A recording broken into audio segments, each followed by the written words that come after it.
오늘 한국은행 금융통화위원회에서 기준금리를 0.25%포인트 올려서 1.5%가 됐습니다. 우리 주식시장에 어떤 영향을 미칠지 살펴보는 시간을 마련했습니다. 한국투자증권의 박재영 타장 나오셨습니다. 어서 오십시오. 안녕하십니까. 사장님, 다른 플랫폼을 통해서 제가 워낙 많이 뵙고 있습니다. 네, 감사합니다. 약간 연예인 같은 분이세요. 아유, 감사합니다. 이제 TV 플랫폼을 통해서도 좀 우리 시청자분들과 자주 인사를 나눠주십시오. 네, 노력하겠습니다. TV 플랫폼에서는 저희 증권광장이 1등이거든요. 아, 그런가요? 네. 앞으로 자주 뵙겠습니다. 네, 알겠습니다. 예, 자 그렇다면 첫 번째 질문 드려보도록 하겠습니다. 금리를 동결한다, 인상한다. 정말 이번에는 예측하기 힘들었는데 인상 왜 웃으시죠? 저도 엊그저께까지 예. 방송을 많이 하니까 아니 총재가 없는데 지금 누가 책임질 거냐. 사실 어떻게 보면 한국은행이 약간 준 공무원 조직 같은 그런 조직 안에서 책임질 사람이 없는데 올리는 게 말이 되냐. 그리고 5월 달에 FOMC가 있고 FOMC 빅스텝 보고 결정하면 그때도 늦지 않는다. 5월 달에도 있고 시간은 더 있으니까 그럴 것이다라고 이야기를 저 역시도 떠들고 다녔는데 이게 굉장히 급격하게 올라왔어요. 불과 한 달 전까지만 하더라도 분명히 이 4월에는 못 올릴 것이다라는 게 중론이었거든요. 동결이 중론이었고 저희 지금 작가님께서 저한테 이제 하는 출입기자단 이제 폴을 저한테 보내주셨는데 어제 한 폴을 봤는데 반반이더라고요. 맞아요. 정말 반반이에요. 이런 적이 반반. 없었어요. 증권사 이제 경제나 채권 담당 애널리스트들도 분명히 한 2, 3주 전까지만 해도 거의 제로였는데 한 일주일 전부터 이게 올라오면서 한 중간 정도? 아, 이건 모르겠다. 이런 상황이었는데 저도 오늘 금리 인상 이야기를 듣고 정말 깜짝 놀랐습니다. 깜짝 놀랐죠. 그리고 보통 고민이 깊으면 10시 넘어서도 발표를 하는데 더 빨리 발표를 해버린 거 보니까 고민이 오히려 이제 정말 인상에 대한 고민이 깊었던 것 같은 게 미국이 올리기 전에 우리가 좀 빨리 올려야 그렇지 않아도 지금 전 세계 증시에서 휘둘리고 있는데 그런 어떤 우려감을 좀 덜 받지 않을까, 휘둘림을. 그런 고민을 좀 했던 것 같습니다. 그런 것들도 있었을 거고 일단 가계부채 문제가 굉장히 좀 심각하다라고 생각을 하고 있었던 것 같아요. 우리가 선제적으로 미국이 안 올렸는데 먼저 3번 올렸잖아요. 선제적으로 대응했었던 것도 지금 가계부채 문제 때문이었던 것 같고요. 일단 윤창용 이게 이응 받침이 많으셔가지고 총재 후보자께서 가계대출의 질이 나빠질 수 있기 때문에 중장기적으로 해결해야 될 문제다 이렇게 뭐 처음에 후보자로 지명되고 그런 이야기를 하셨고요. 지금 우리나라 가계대출을 보더라도 팬데믹 상황에서 굉장히 빠르게 늘어났습니다. 기존 평균보다 2배 이상 늘어났거든요. 이게 저금리일 때는 사실 괜찮지만 금리가 올라가기 시작하고 혹시나 이게 이제 부동산 담보대출 이런 것들이 많이 좀 늘어났기 때문에 혹시나 집값이 하락 안정화될 경우에 문제가 생길 수 있는 거거든요. 그런 것에 대한 선제적인 대응을 좀 하셨다라고 보고요. 글로벌리 보더라도 민간 부채가 적은 편이 아니에요. 우리나라가 지금 작년 3분기 기준으로 민간 신용 비율이 GDP 대비 220%입니다. 참고로 미국 같은 경우에는 159%고 독일이 130%, G20 평균이 166%거든요. 이거보다는 지금 꽤 많이 높은 상황이고 팬데믹 기간에 꽤 많이 올라왔다라는 게 한국은행 입장에서는 굉장히 좀 부담스러운 요인이었다라고 봐야 될 것 같고요. 지금 많은 채권 관련된 애널리스트들은 올해 2번, 많으면 3번이라고 하는데 이미 저는 개인적으로 추가적으로 더 올릴 가능성도 있다.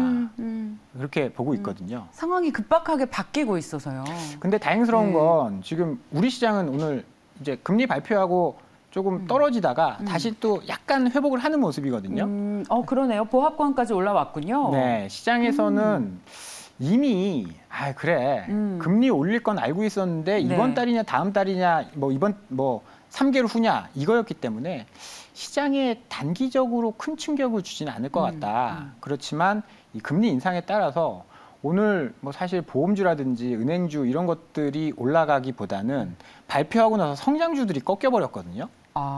금리 인상에 예. 뭐 사실 오해를 좀 받는 면들이 있죠. 금리 인상하면 성장주 안 좋다. 그런 모습들 때문에 단기적인 성장주에 대한 충격은 있을지 몰라도 중장기적으로 뭐 이 금리 올려서 시장이 망가졌다 이렇게 이야기하기는 좀 어려운 시장. 미리 선반영됐다. 저는 좀 그렇게 봐야 될 것 같습니다. 반가운 것은 그런데 외국인 투자자들이 현선물 양시장에서 모두 매도하고 있는데 매도 폭을 줄이고 있다는 것입니다. 네.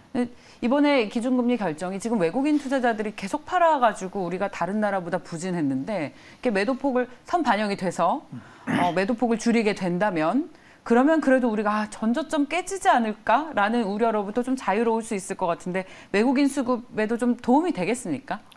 금리 그거는 정말 교과서적인 이야기인 것 같아요. 저도 이제 경영학과를 나와서 뭐 경제도 공부를 하고 이제 금리 차가 이제 국제 자금 이동에 영향을 준다. 미국의 금리가 2%고 우리나라의 금리가 5%다. 그러면 이제 우리나라에 예금하는 게 맞기 때문에 신흥국으로 자금이 오고 미국이 금리를 먼저 올리면 그쪽으로 가는 게 맞는데 사실 그건 이제 이론적인 이야기고요. 현실에서는 제가 지금 여기서 이제 증권회사에서 16년 차인데 현실에서 잘 안 맞더라고요. 뭐 환율이 이렇게 뭐 강세여도 외국인이 안 들어오는 경우도 있고 뭐 금리가 높으면 다 브라질로 가야죠. 근데 그런 상황은 아니지 않습니까? 네. 그런 걸 보면 그건 약간 이론적인 문제고 지금 외국인의 매도를 어떻게 해석을 해야 되냐면요. 우리나라는 이제 외국인 수급을 추적하기 굉장히 좋게 되어 있는 게 금감원에서 매월 외국인이 누가 우리 주식을 샀고 어떤 나라에서 주식을 팔았다 이런 것들을 다 공시를 하거든요. 이제 4월 11일자 금감원의 4월 11일자 보도자료를 보시면 네. 자료가 나와 있을 거예요. 한 달에 한 번씩요? 그렇죠. 매일은 못하죠. 금감원 분들이 바쁜 분들이라서 매일 추적은 못하는데 예. 이제 그런 것들을 보면 영국계 자금이 대부분 빠져나갔다라는 거예요. 이게 우리가 외국인 자금을 분류할 때 여러 가지 뭐 미국계 자금, 유럽계 자금, 싱가포르를 비롯한 아시아 뭐 그런 자금 뭐 그렇게 분류하는데 유럽계 자금은 약간 헤지펀드의 영향을 많이 받는다라고 이야기를 하거든요. 근데 뭐 지금 사실 유럽 상황이 좋은 것도 아니고 유럽 지금 사실 전쟁에 가장 영향을 많이 받는 쪽이 유럽이잖아요. 예. 그래서 영국도 영향을 좀 많이 받을 거고 거기에 헤지펀드들이 신흥국에서 자금을 조금 회수한다. 헤지펀드 같은 경우에는 단타 자금이라고 보시면 돼요.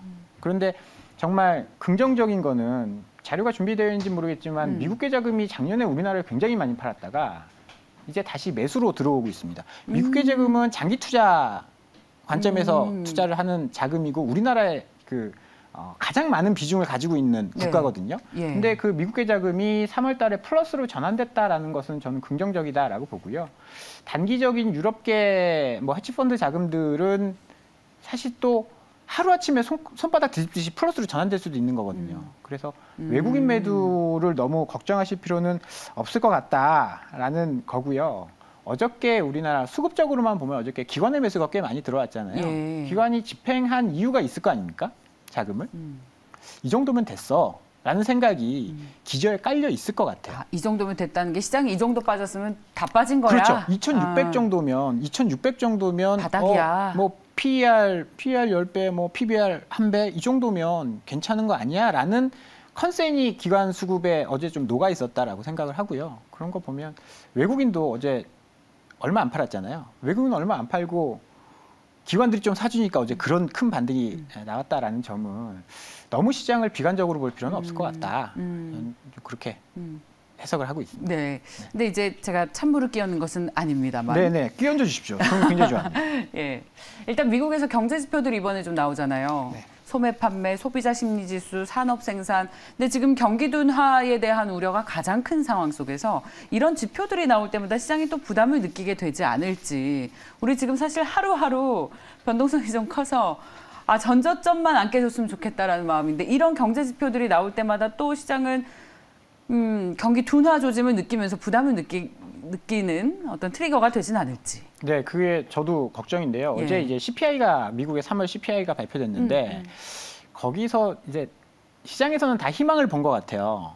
왜냐하면 8.5면 이제 더 이상 올라갈 건 없다. 크잖아요. 휘발유 때문에 이렇게 된 거니까. 예. 그런데 제가 어제 전 증권사의 보고서를 다 봤는데 반반이었습니다. 이제 고점인 것 같아라는 것과 몇몇 증권사에서는 이제 소비 둔화되는 거 아니야? 이런 걱정을 하고 있습니다. 왜냐하면 중고차 가격이 떨어졌거든요. 작년에 공급 병목으로 인해서 중고차 가격이 큰 폭으로 상승을 했는데 이거는 차를 사고 싶은 사람은 많은데 차가 안 나오니까 중고차라도 비싸게 주고 사자였는데 시간이 좀 지나고 보니까 내가 2년 동안 코로나로 일도 안 하고 나라에서 준 돈 쓰다 보니까 지갑이 많이 비었네. 지금 꼭 차를 바꿔야 될까? 이런 생각을 하는 사람이 좀 있었다라는 거예요. 늘어났다라는 거겠죠. 지금 공급 병목은 아직 풀린 게 아니니까. 네네. 지금 미국의 개인 저축을 보면요. 2020년 코로나 팬데믹 상황에 35%까지 올라갑니다. 개인 저축이 평균적으로 한 뭐 8%에서 9% 사이인데 진짜 정부에서 돈을 쏴주고 밖에 못 나가니까 그거 뭐 저축할 수밖에 없잖아요. 그런데 지금 굉장히 무서운 거는 그 저축률이 코로나 이전 평균보다 떨어졌다라는 겁니다. 그냥 덮어놓고 썼다라는 거죠. 막 쓴 거예요. 물가도 올라가고 일도 안 하고. 그게 함의하는 바가 뭐죠? 막 쓰는 아니 우리 앵커님 지금 은행에 내가 예금이 500만 원 있다가 작년에 500만 원 있었어요. 근데 막 카드 막 쓰고 이거 하다 보니까 어느 날 보니까 100만 원으로 떨어져 있어요. 그럼 어떻게 하죠? 안 쓸 것 같은데. 그렇죠. 쇼핑 줄이겠죠. 못 쓰죠. 네. 그런 현상이 일어날 수 있다라는 겁니다. 지금 3월에 소매 판매 지표 이야기를 하셨는데 소매 판매가 사실 2월 달엔 좋지 않았어요. 0.3%였는데 전월 대비. 기저가 있어서 계속 안 좋다가 조금씩 회복되는 구간입니다. 아직까지는. 지금 컨센은 3월 달에 소매 판매가 0.6% 전월 대비 증가할 것으로 전망하고 있거든요. 이건 굉장히 좋은 거예요. 미국이 아직 소비가 살아있다. 그렇지만 지갑은 좀 비어가고 있다.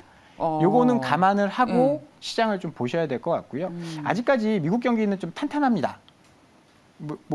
지금 그 취업자 수 이런 걸 보더라도 실업률이 3.5% 완전 자연 실업률 수준까지 내려갔고 그래서 연준에서는 조금 긴장의 끈을 놓고 있는 것 같은데 경기가 좋다라고 판단하고 있는 것 같은데 이 소매 판매와 저축률을 잘 추이를 따라가 보셔야 미국 경기가 진짜 계속 좋을지를 좀 판단을 해보실 수 있을 것 같고요.